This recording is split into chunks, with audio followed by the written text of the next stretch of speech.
got hit by a pigeon.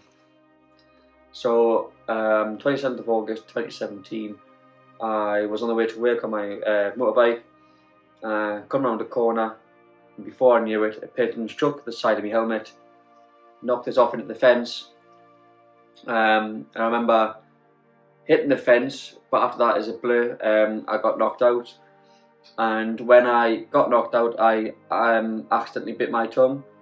So I had a bit of a bad tongue, and then got to hospital, done all the scans, and then when I was in the intensive care unit, the doctor come round with family rounders and said, "Look, Sam, how do I put this?" I went, "Well, just put it straight. Don't faff around. Don't like beat around the bush. Just say how it is." And he says, "Look, Sam, you'll never walk again, and you've broke your back, and you've severed your spinal cord." So I was like, right, okay, well, nothing I can do about it. So I will be honest with you, I didn't cry. I was probably a bit emotional, but then I was thinking, well, it's done. What's done's done, and now I am, never gonna walk again. So they say, and be permanently fixed to a wheelchair. And how did that make you feel inside, Sam, when you realised that you couldn't walk again?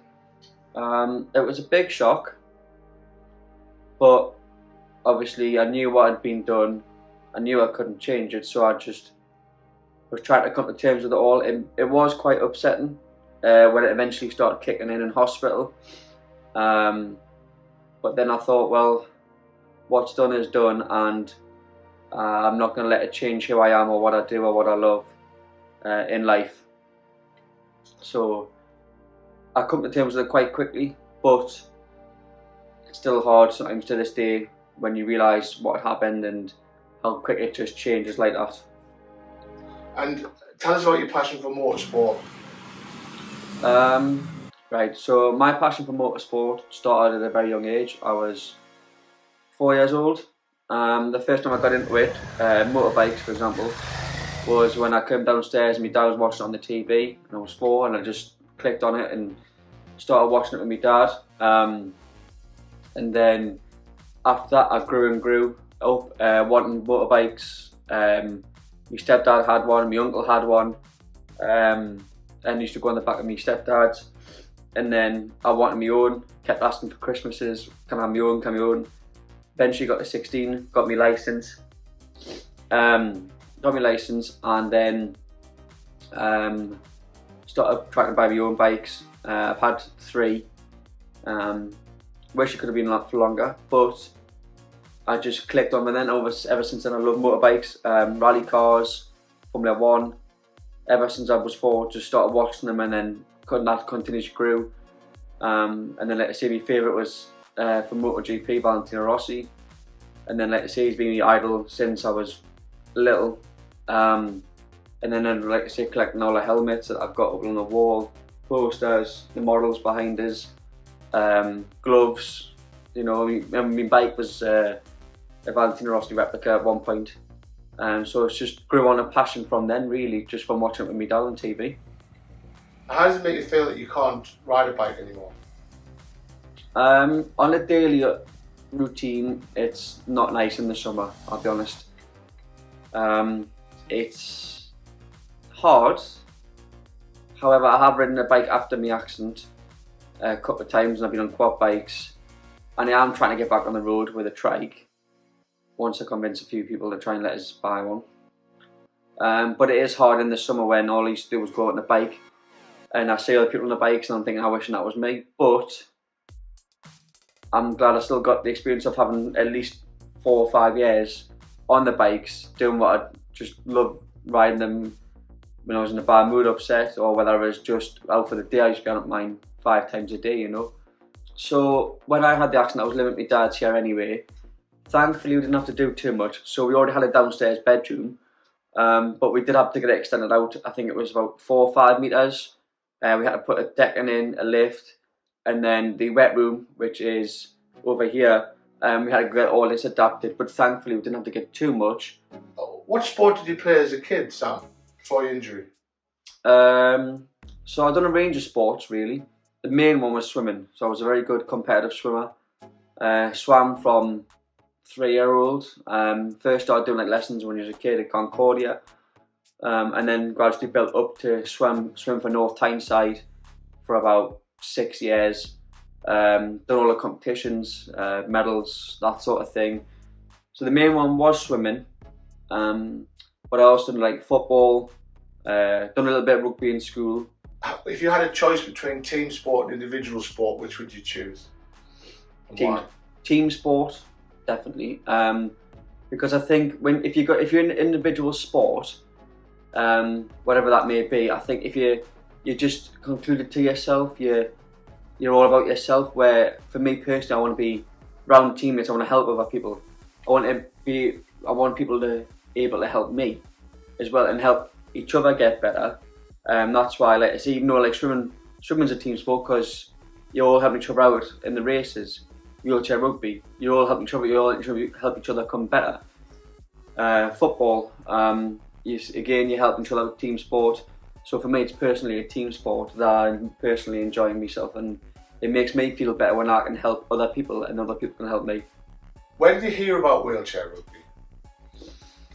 I first heard about wheelchair rugby, I think it was from a mate of mine I met in hospital, Paul Wormsley, because he first said, "Oh, there's a wheelchair rugby team come up, or starting to come about." So I first heard about it then, but then I first started playing it at the Spinal Games in 2019, and then like I say, after that, me and another player, Ross, at the time, me and him started playing, and as I say, that's when I first saw like, actually, this is what I want to do. I like this. It's good. It lets, like, if you had a bad day, it lets like the emotions out. It lets the bad emotions out and stuff like that. So for me, it was first mentioned hospital, but first started playing in the Spinal Games, and from then it was basically just, I want to get into this properly, and I want to become better than this than I was at the Spinal Games. And can anybody play wheelchair rugby? Yes, anyone can play wheelchair rugby. You've got a number of teams. You've got fives, which is more or less like, the game people who are paralysed, amputees. You've got people who have maybe like disjointed in their ankles, that sort of thing. That's the fives, and you've got fours, which is more like for people that have broken the neck, so who have like hand difficulties, functions, and they're called fours. But like I say, for training, anyone can come along. Like I've had a few of my mates come along. Some of the coaches have had their mates. We have the technicians who are like, fully able-bodied, but they can still come and train. But for the competitions, the fives that we play is mainly for paralysed people like myself, from the chest down, waist down. Has it had an impact? And if it has, what is that impact? Yes, it's had a big impact, positive impact, because like I say, now I do wheelchair rugby once a week, well, twice a week if you count the gym bit. It's helped me become mentally stronger, physically stronger, so it's helped me become a lot stronger in my body, pushing my chair. For me, if I played 10 minutes of wheelchair rugby, my mind's free, and the positive impact it had on me is the fact that it's something to do, so I'm not sitting around the house watching TV or anything like that. I am literally, doing what I enjoy and becoming stronger with it as well, and that's the positive impact it's had on me. And how does having teammates in the community of wheelchair rugby, what impact does that have?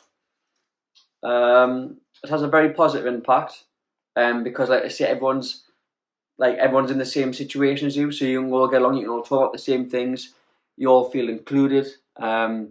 Also the fact that when you're in the wheelchair rugby and you're in a team, everyone gets along, you've all got the same questions, or everyone's willing to help you. Also when you're playing, it's obviously, because it's a team sport, we're all willing to help each other in the games and off the court. When we are together, it's basically a kind of, like a family sort of feeling. So you're all together, you all get along, and we all try and push each other to the best of our abilities. What would you say to somebody to recommend wheelchair rugby? Why would you say to them, if you were doing a 30-second advert on TV for why somebody should play wheelchair rugby, what would it be? Everyone is around the whole wheelchair rugby community is always willing to help each other. Whether it's be better, whether it's if you've had a down day and you want cheering up, we're always willing to be positive towards each other. And it makes life enjoyable, and it gives something to do in life which is actually positive. Is wheelchair rugby as competitive as any able-bodied sport? If in doubt, yes, 100%. It is very competitive. We're all on edge when we're playing in respective, not in a bad way, but we're all on edge and wanting to do better, wanting to score as many tries as possible, wanting to defend as best as possible, wanting each other to be as best as possible. So it is very competitive, yes. My future dreams would be, like I say, to get back on the road again on a bike. That would be one of my biggest ones. Also, if I could, try and get the Paralympics for wheelchair rugby. I might try, push for that. Working is now like a part of life again, which is nice and it's normal, and it feels like a more normal. And then, even though I'm in the wheelchair at work, I feel like it doesn't matter. I'm still able to do a lot of things that the able-bodied people there can't do. Like I say, I've just started swim teaching, which I'm the only one in the wheelchair in the centre that does it.